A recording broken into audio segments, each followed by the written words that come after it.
you can learn from other people's stories. Like, and this is what I tell students in the classroom, and I'll tell you, it is one thing to end up as an adult and you end up in a bad place and you had some negative consequences and you are able to say, man, I wish somebody had told me. I would have made some different choices.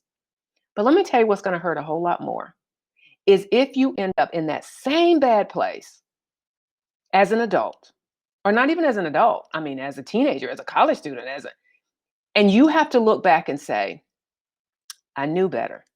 I just didn't do better. That's going to be a whole lot more painful. And that's what I'm trying to get you to avoid.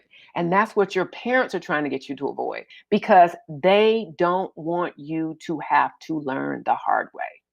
And I hear a lot of teenagers say, how do you think we're going to learn if we don't make mistakes? And I say, a wise man learns from his mistakes, but an even wiser man learns from the mistakes of others. You don't have to make them all yourself.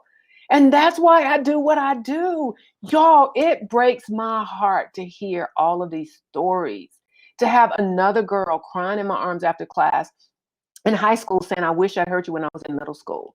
Like, I'm trying to stop the stories. Like, I have enough stories to write 10 books. I really do. 17,000 letters.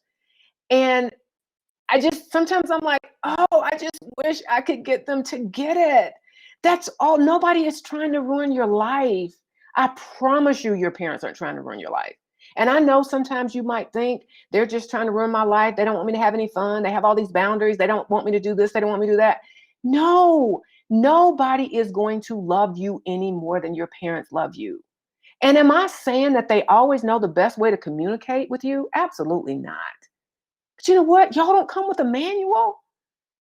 And I hear girls in the classroom all the time when I'll say, well, how are you going to parent differently? And they give me all of these things they're going to do differently because I hate it when my mom does this. And I said, I guess what? It's easy to say you're not going to do that when you don't have kids. Like, it'll be a whole lot more difficult to keep what you're not going to do when you're on the other end of that. So even when you don't understand their behavior, just trust their heart.